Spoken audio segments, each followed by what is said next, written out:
This is Le Podcast on Emerging Leadership. I'm your host, Alexis Monville. Today, I'm joined by Jon Kern, an aerospace engineer turned software architect and a co-author of the Agile Manifesto. Jon is currently an Agile consultant at the Adaptivist Group. How do you introduce yourself to someone you just met? Like in a, let's say, formal business, like a business setting, or at a party at a friend's house. Uh, let's say in a business setting. Okay. Typically, like I was just in Nuremberg at the Business Agility Conference last week, and could probably ask people there. I generally introduce myself probably as just a guy, just a developer, software engineer. Love to help build awesome products, help teams build awesome products. So probably mostly as just a guy, an engineer. I try, I will only reluctantly mention that I'm a co-author of the manifesto if there's some sort of pressing, I don't have time to be humble, and I have to, like I have to, which is pretty rare that I have to impress somebody. So yeah, I tend to be just because I really am just another person fighting the good fights, working, trying to help people. That's all. I love that, and yeah, I agree. I met you a few years back at the Agile conference in Dallas, I believe, and yeah, it felt like a normal interaction. And I know a lot of people knew who you were, but that felt completely normal and completely cool, and I felt you were very curious about what other people had in their mind. So that was very interesting to me. So you mentioned the Agile Manifesto. Can you tell us what led to your contribution to the Agile Manifesto? I think my experiences were, I don't know, really a blessed career, starting with Defense Department jet engine testing, working in a job that had some wonderful mentors. I still get together with Rich Thaler and uh, every pretty much every year. One of my first mentors, I would say. And also some really interesting, what you might call signposts of I'm early 20s, right? So, uh, somebody in their 40s. And I remember thinking, yeah, don't want to be like this person that far into my career, not liking so I had these great, wonderful opportunities to see and be mentored and to see things I didn't want to do and to be able to grow from there as an engineer. So after 4 or 5 years of jet engine, cruise missile engine testing and discovering the awesomeness of software to help do a job, a 3 hour job down to a few minutes. I was bitten by the bug early on, and then went with another one of my former bosses, moved to a Defense Department contractor company, and then I started a whole nother, that was about a 10-year career there with flight simulation and again heavyweight mill standard 2167. So I started to get brush up against these heavyweight processes that made no sense with the kind of work we were doing. They might make sense for other types of work, but it was a one size fits all big heavyweight process. So that led me down the path of I think my personality is the kind where if it's stupid, like I don't want to do it. I think many times I probably should have been fired from some companies, including being a dishwasher and a pot washer and doing some things that I shouldn't have. But somehow I learned better to beg forgiveness and ask permission. So I was creating a lighter weight method, trying to, I'm a taxpayer too. Why should I just do this stupid process for a process sake? So it was an interesting journey that kind of led me to creating my own, what I would call like a lightweight process to combat the lunacy of pretending you could estimate a year-long project for a research and development that was purposefully going to wander and learn, and that's the whole point. So a lot of things led me to be very, let's say, vocal at Snowbird about my experience with heavyweight process. I also was working my a good, yeah, I had created my own company.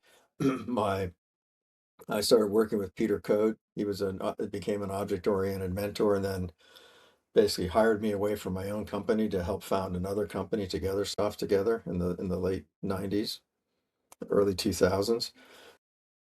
We had a way of working there, feature-driven development, and a mantra, frequent, tangible working results. So you could really, looking back, because the event itself was just, hey, it was fun.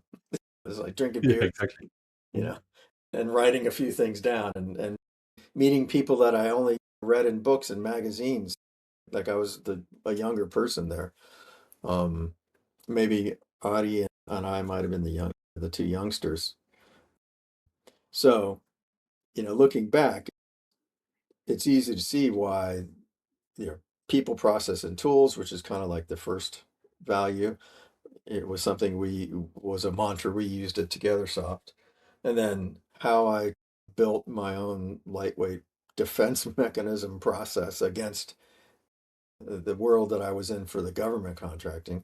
You can see the last of the three bullets. I learned contracts don't help you. Better to get a good rapport with the customer. I learned uh, as good as you might be with a project plan, because that's back then as an engineer, I used Microsoft Project until I realized I was foolish on soft. So all those things, speaking of what led me to the manifesto and the ideas that came out, it certainly feels like it was tailor made as a way to at least embrace a lot of the learning that I had in my, I would say that was like halfway through my career, so to speak.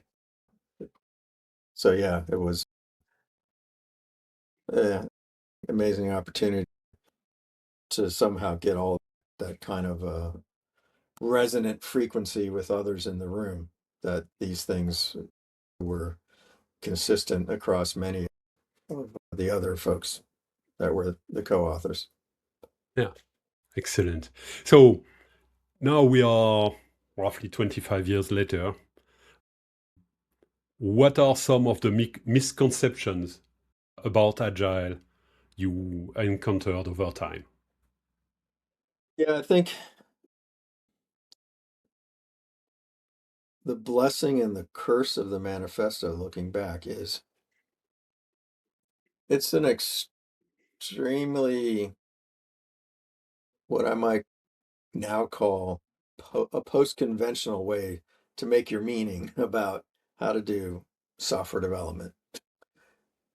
And I say that because one of my good friends, Daniel Markham, at one point said, imagine being a fresh out from college, being like on a software team, being told to go read the manifesto, especially the first, just the values page. The principles might get a little simpler than some. But yeah, what what are you supposed to do with that? Where do I start? Yeah, good question, right? That's definitely a blessing and a curse, that it's super powerful if you grok it and understand it, but super ambiguous and unclear if you don't, which was a, a pretty good eye opener for me, that because I didn't have to memorize it. I lived it. That's the experience you have, so to speak. If you work with me on a team, I like to think you get to experience Agile, because I say you almost have to experience Agile. It's not a recipe. It's not a step by step process, and I think that's the biggest. I don't know if it's a misconception or just human nature to want an easier way. Okay, that's really hard. What's an easier way? Things like Scrum, or God forbid, Safe or something like that, which reminds me of back in the day, things we were fighting called Rational Unified Process. Um, but I think what happened over time, because I literally checked out, checked out of the Agile community as I saw the penchant for trying to simplify and assume you can just learn this framework and get a certification in a couple of days and somehow be agile. And I was like, yeah, nah, I'm not interested in this. Goodbye. I'm just going to go work with teams and have fun and help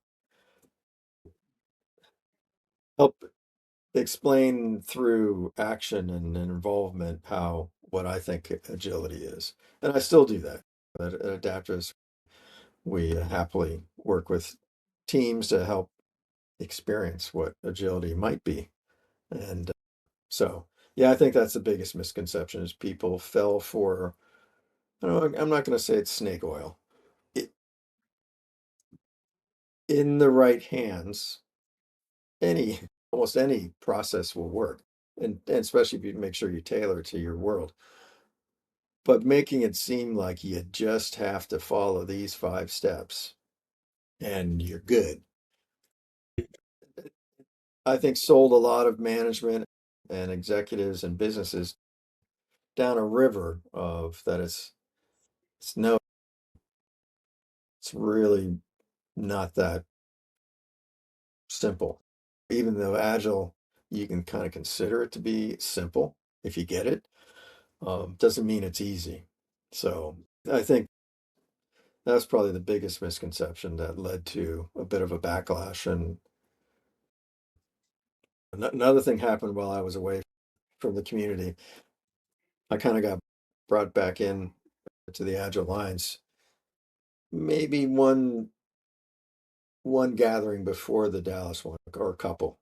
I went to a few because they invited me. um, but I remember one of the first ones I went back to. I was like, "What happened? Why is there nothing technical in this conference? Mm. Oh yeah. Whatever happened to, I don't know, testing, business, the whole XP?" As I said, I'm an engineer by training, so all of a sudden it was all about coaches and all this. Yeah, you need to care about the soft skills and you need to care about that sort of thing. But it was suddenly, what happened to the main thing? The main the main thing is trying to produce value and put smiles on customers' face in exchange for helping to pay my salary. And that all seemed to go away. I was kind of like, how come there's no technical sessions? What, or at least very few. Yeah. Yeah, and I feel that the first sentence of the manifesto was the very important one about we are uncovering better ways of developing software by doing it and helping others do it. I have the feeling that that one was very important. It could be only that one, even. Yeah, it's funny when I look back because nobody knew this was going to take off. We're just past the 250th anniversary of the founding of our country and the Declaration of Independence and the amazing thing that happened when a relatively few number of people, farmers and lawyers and doctors, came together and created a document that in hindsight is amazing. And very extremely humble way. I feel the same thing happened there. It was this magical cauldron that produced a pretty small set of words when you get right down to it. And so now when I take that first page, the values page as we have come to call it, I point out that preamble. And I point out, look at the humility in there. To your point, it's active voice because I'm still trying to figure out, like with the advent of AI, I'm wholly addicted to vibe coding. I just did a pretty fun workshop in Nuremberg. It's a whole game changer, but you better have a good, solid understanding of not only engineering practices and principles, but also what does it mean? What does agility mean? What is it?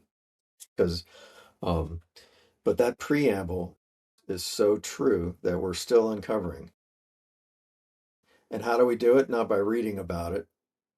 It's by doing it and experiencing it and having enough humility and ability to have, I think part of it is the, it, depending on how you make your meaning as a human, the kind of the vertical development of the side of the brain, not the skills horizontal, but you may or may not be able to absorb, even experiencing it, to have the perspectives, be able to step back, to see what are we learning, what's going on, I'm following the process, why is it different?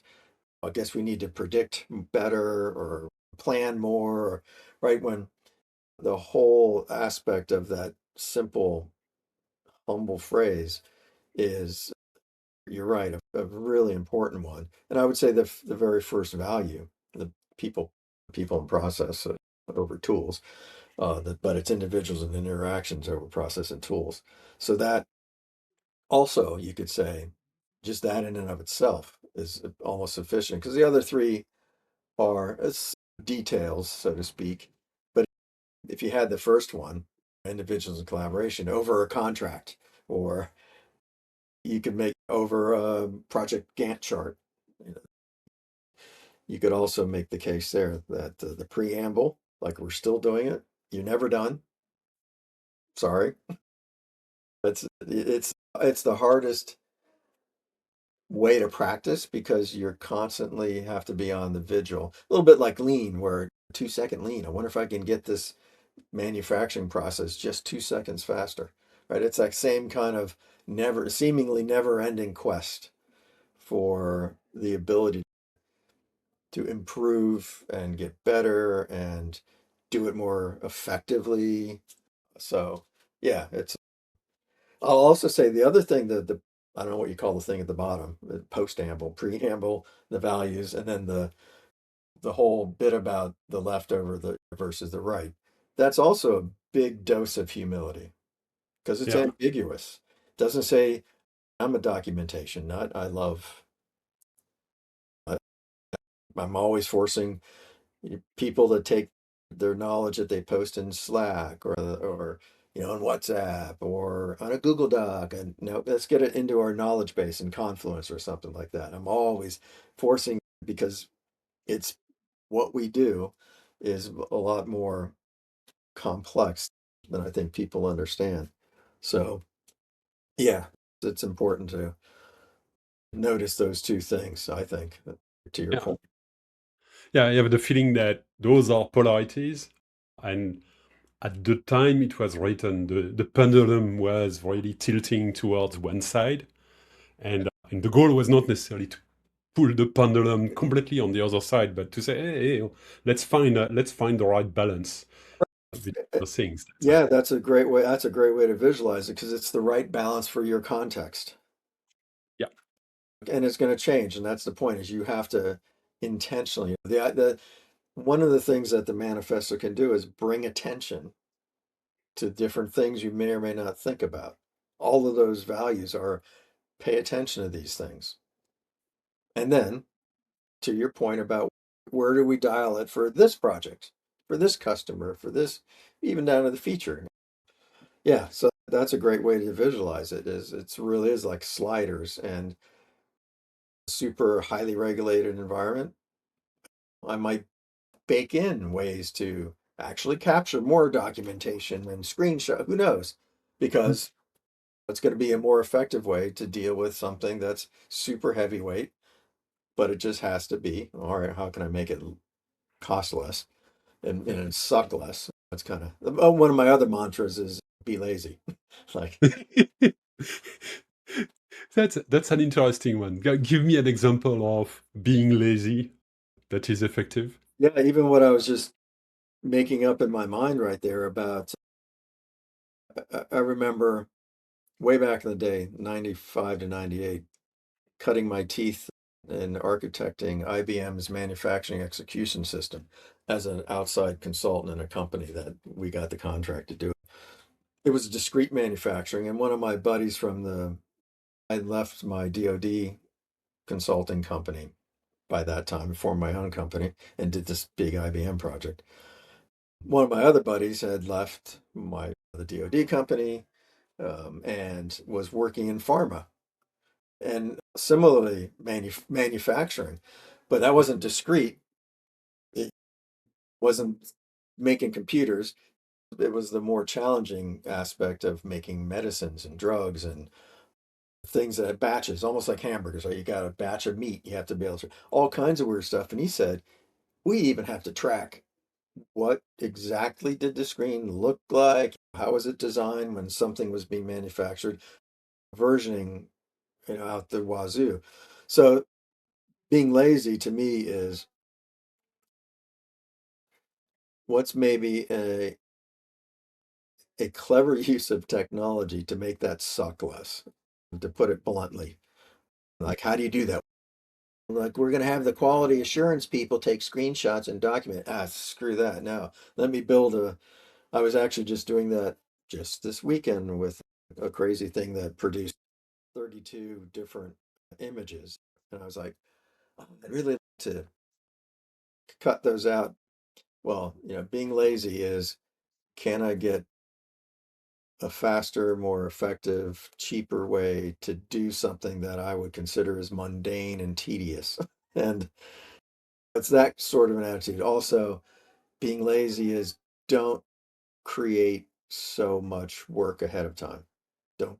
Most the offenses that teams make is doing far too much work to too great a depth of detail, too far in advance of the need.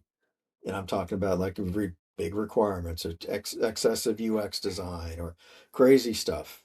Like you need to do just enough to get the frame. So that's another aspect of no, be lazy. But the problem is that fights against everything we've been taught since children in school. Doing more is better. I got 5 100s in a row on the quizzes in algebra. Woo, I'm really good.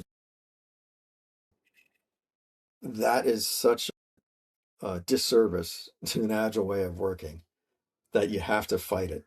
And I often say I can outsmall anybody. And that has to do with what's the tiniest thing that you can think of to build. You might call it lazy. No, I don't want to build all that. A, because I don't believe it. We don't know as much as we think. Let's treat it as a hypothesis. Let's get some feedback sooner. Right? All kinds of great things that in my mind make perfect sense of why I'm being lazy. So, I often try to tell people think of the smallest possible thing you could produce to get feedback and then make it slightly smaller until you're uncomfortable because your level of uncomfortableness won't be mine. I I'm okay being embarrassed delivering something embarrassingly small. Anyway, the point is to get skilled at getting less and less because it's quite simply the truth that you can always add more. If you missed the mark, you can never take back time you spent and energy you spent, and you'll never know if it was too much. So that's to me the being lazy, but it's also being smart. But it's a bit of a joke, but not really, right? It's when you hire somebody to do a specific, very narrow job, guess what you're going to get 8 hours a day? 8 hours of UX or 8 hours. I learned this in the DoD days. 8 hours. What does a specification writer do? Super tedious, like mind numbing words about how is this ram air turbine supposed to be work. Just the spec writers were notoriously tedious and slow. But anyway, yeah, that's my And it's hard. I can feel how hard it is. Mm, the number of examples I had in mind when you talked about it, it's wow. You mentioned business value because it was all about it, putting a smile on your users. How do you help teams to stay focused on that? another great question. So it's a such an important topic that whenever working with teams, especially trying to center it along something they're trying to achieve, whether it was four groups that we were working with, one of my good buddies at Adaptivist, he's on his own now, but John Turley and I and another friend, Tony Camacho, we went to Florida last September to run a multi-day workshop with the Special Operations Command, Special Ops. Nothing secret, just just some software teams, like four teams, and each. But after we did what I would call like a toy project to warm up to my very opinionated way of delivering software, we did another project that they brought. So the in both cases, you have to have a really good understanding of what are we trying to do. And in Nuremberg, in my AI two hour AI workshop, vibe coding.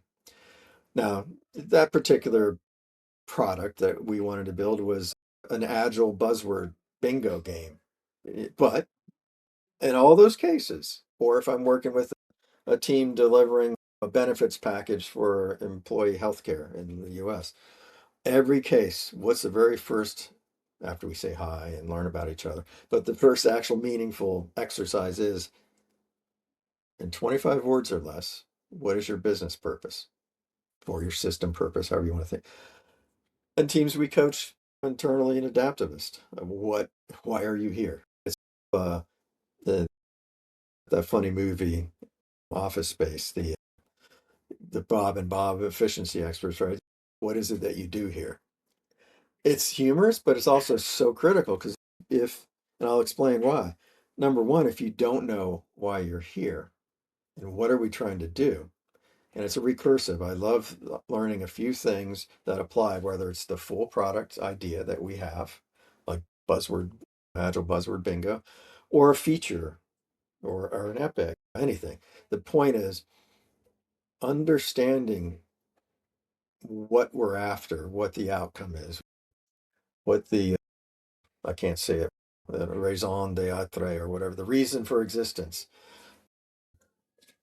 Without that, you might just be an order taker and anything will do. A list of requirements will be huge. So the whole point is how do I get my entire team, because we all have brains, many times the brains are better than mine. I want everybody to participate in the being humble and being lazy because we have a flag in the distance. We know what we're trying to do, again, whether it's a feature set or the whole product, so that you can exercise micro judgments. So I got smart people. I don't want to have to think it all up myself. I said I want to just put out there, this is what we're trying to do, and be surprised and elated when an engineer might come or a UX person, and anybody can now come and offer up the smallest possible thing to get the most value. Maybe I can't do it all, but maybe all isn't necessary, right? Isn't that what you say, John? That we should treat the requirements as hypotheses that someone might want this. So it's this weird, really holistic way of learning how to do just enough. And I think the, you can see how much your little tiny question, that's the whole point, is that little tiny, what is the purpose, fans into the whole thing that we're doing. I don't need to architect that yet. I don't need to build this yet. I don't need the UX. I don't need the behavior driven scenarios yet for those things that we might not. So it's all about giving us the chance to deliver more sooner and for less cost and get feedbacks, right? So it's a strange self-reinforcing loop that without that, you're an order taker. You don't have nearly the chance. You might have to invent it in your head. I wonder why they're asking for this. I don't know. I'm just a coder. You will be replaced by me and Replit. I will replace you if I can't, if you're not going to use your brain. Um, and or you're not allowed, and then you need to replace the process because you need to ask that question right from the start and everything you do. So it's a brilliant question. Just enough to get feedback to deliver some value. And as much as possible, have customers in the room when you get something to validate with them, even if it's early, look over their shoulder. I might have a little, I'm not sure the UI feels right, come look.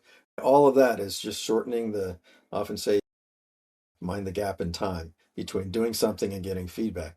So yeah, it's really, in my mind, really simple. It just appears to be really hard for a lot of teams to get there or think it can really be that simple, or it is harder to try to get customers to talk to. But that's the simplistic secret.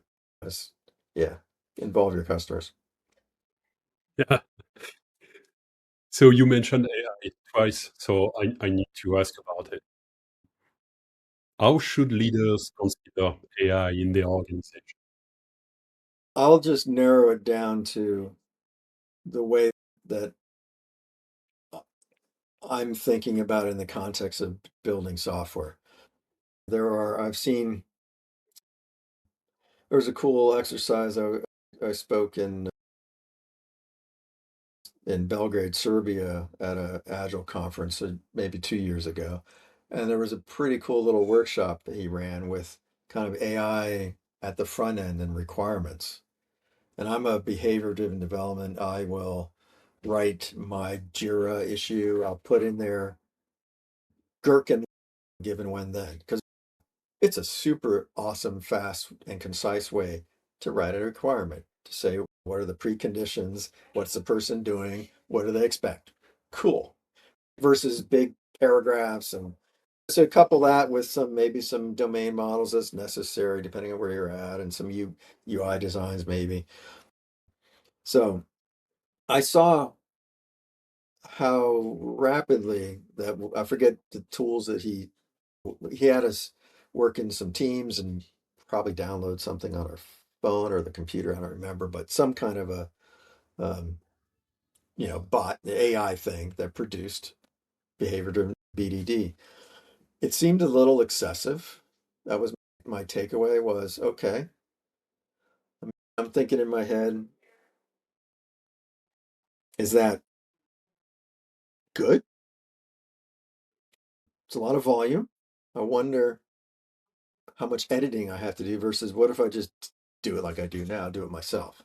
So that was my first experience with kind of a front end part of the process. Then recently I'm working with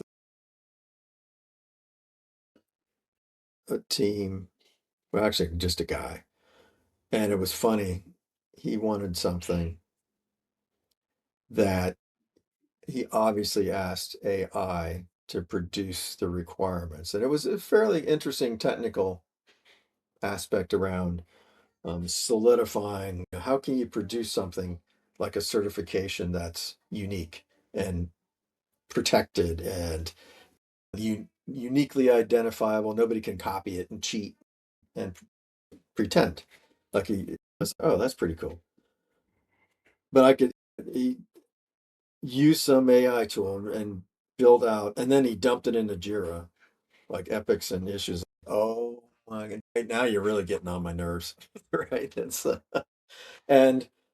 so this is another interesting facet was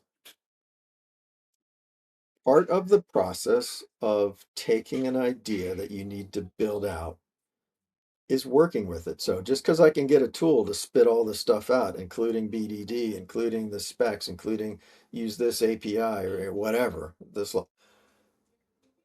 I felt that was taking the learning opportunity for me to dive into that. So I basically didn't overreact, just pushed it aside, took the real requirement, which was just what a customer might ask, and then Mhm. as an engineer, figured it out. And sure, largely the AI is not wrong in terms of things to do, but it completely missed the whole part of the learning process if you just took it face value, didn't care what it said, or didn't understand it. So that was another interesting factor of, I'm not so sure I know that's not that good. Another funny, I was speaking in Poland in Gdansk with Anita from Network Perspective, who does developer experience surveys. And what was funny is we were preparing one of her slides, because when you do a DevX survey, you get anonymous feedback, you get comments, and she taught me long ago, because we used the DevX stuff at Adaptivist. She taught me long ago that the comments are gold. When people are like, okay, I got something to say. Mhm. And this guy was hilarious. He was complaining about just what I told you about. Yeah, we get the architecture team, so weighs in on something and then dumps this giant thing on top of us, and they don't have to do it. They're just sitting in a corner and pontificating. And he was basically expressing the same kind of frustration that I had receiving that. In answering your question so far, the things that I've seen on the front, eh, I'm on the fence about, because it's, I think, more important that more about where the lines need to be drawn in terms of what are you trying to do to elicit requirements from users, how to express them, how far should you go into the sort of what I would consider the details of writing some cucumber specs, so to speak, BDD. And then certainly the architecture. How deep should you go into AI producing that? Because the team's basically the ones responsible, and that's maybe work. Sit with them, anyway, there's that. So now to the vibe coding part. Yeah. This is the most wild thing. I learned about it when I was flying to Special Operations Command in September. My normal mode was I have a Git repo, download this little toy project, get yourself set up. It's basically a BDD, TDD kind of an environment. But still, I was like, it's 2025. There's ways to do development in the web without having to download anything. So I'm like, I know I bookmark some things, because I always bookmark more than I ever seem to find time to read. But I'm like, oh, I know, what was it? And I stumbled on Replit.com. And lo and behold, just maybe 2 weeks prior to that, they had released Agent 3. So I'm like, I watched a couple videos that were on an older agent. I was like, and then I thought I'll try it. Sure enough, there's an environment that's in the web, it's in your browser, and you can ask it to build stuff. So by the time I landed, I'd already built a little app that it's basically Conway's Game of Life. So it's a funny cellular automata game. But I learned that I could build that, and this tool was going to work. That it took away all they have to install things. Now I just needed to coerce it, because it's a little. This is something I've learned over the ensuing months, that it will happily go. Speaking of, do the tiniest thing that you can, or maybe slightly less. And that's not how it operates. It's like, whoa, Nelly, what are you doing? Ah. So I had to learn how to actually coerce it to do BDD. It was pretty funny. Uh, I don't know how much time your podcast has, but we're probably turning this into two podcasts. But it was really funny to learn how hard it was to get it to stop and to write a failing test. And I've, I'm now able to do that pretty successfully, but it was not easy because it's just too eager. So I've learned also how to get it to be curious and how to get it to maybe supply some options.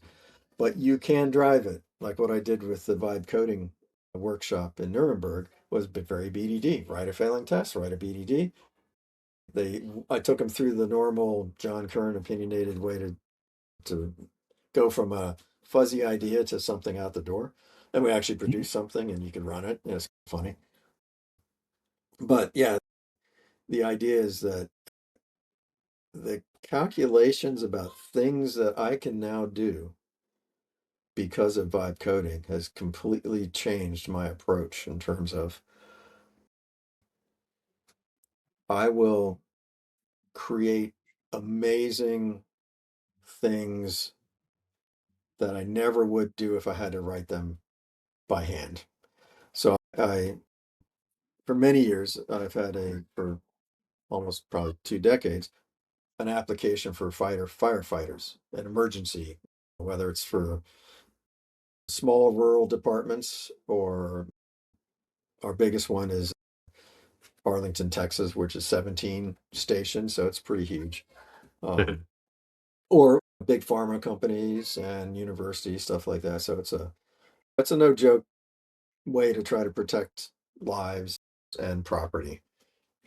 And so I used it to migrate over from up update the Rails app from the current production to the new version using Replit. And I learned how I could do things like web penetration testing, security audits, GDPR compliance, SOC 2, HIPAA, you name it. I was able to, instead of just doing it off to the side, I actually built essentially a security audit control panel with a Kanban board and the findings. And then over time, started knocking down the findings as I was making the staging before we got to production. I would never have done that because it was when I've done it in the past, it's been manual. You might have a spreadsheet, you might record it and do some things. And anyway, I could automate the penetration testing. I could automate much of this. And I could even have Replit refer to, hey, all right, let's tackle finding number 13. Or tell me about your infrastructure in the context of these compliance regulations. So that kind of thing is wild. I have code quality built in with Rubocop and the ability to also show the quality metrics for super admins. Users don't get to see it, but the super admins do. And I often expose the end-to-end testing, the BDD, to super admins as well, so you can actually see the test results. It's all green or not. I've built synthetic testing to run every so often and to holler if something's so all kinds of insane things that have long built up in my repertoire. Some of these things I did with teams in the past because I could, but so it's an amazing world that in the context of what you might need in your product teams, you can do an amazing amount of rigor if you need to and automate it. So again, that's the being lazy. I don't want to have to do this by hand. So I don't know. That's a lot of answer to a pretty simple question, but I think this is a brave new world. It's unbelievable what you can do. You need to know. I'm blessed with having a long career and knowing the hard way to do things. So I know what architecture looks. I know the things that I should worry about.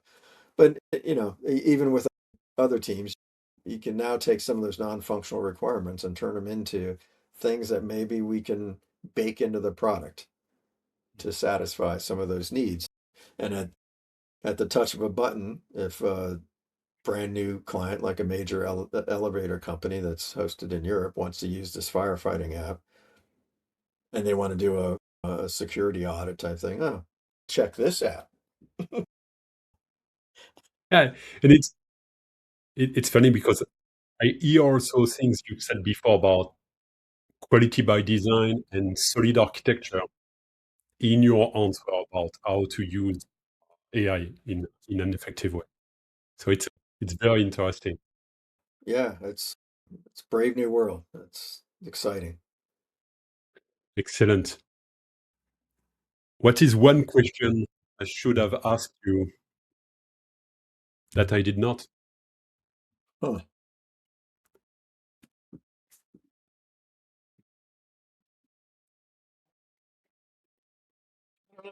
I mean, those are fascinating, really good questions. Um, and I think it it allowed me to touch on quite a bit. One of the details that maybe you could have asked, well, is the manifesto, um, the phrase about necessary but not sufficient. Yeah, I would say that's a good way to put it, because it's in the age of AI. I think it's so important to really understand what it means to act with agility and have that different way of thinking. Um, and it's not sufficient, just like Scrum's not sufficient or safe or anything. My engineering background can't help but have constantly bled through my whole career, in that my holistic approach is a lot about, there's 6 fundamental aspects that you got to have going on. We touch on some: the purpose and just enough requirements, and what I would consider the domain. What is the language of the world that is the problem we're trying to solve? Let's not invent it. Let's use it and make that another. It's another lazy approach, even though it looks like I'm doing excess. I mean, why are you drawing some of these funny squares with names? Because I want everybody to use the right terminology and to more quickly speed up our ability to make sure the thought bubbles above our head when the customer says something, or the architect, or the database person, or the UX. It's the same. It's the same concept, right? That's being lazy, but also being effective. And then the what architecture we're going to use, what sort of patterns, and then doing it in a very consistent, free. I'd rather you be consistently poor, because you can fix that, right? I like my Blazemar version 2, so to speak, done in MongoDB and Rails 4.2. It's really consistent, covered with tests, and it makes it easy to move it into the more modern Rails 8 and the more. I switched to PostgreSQL, but the consistency is a savior, because it's not like it looks like 3 different teams built it.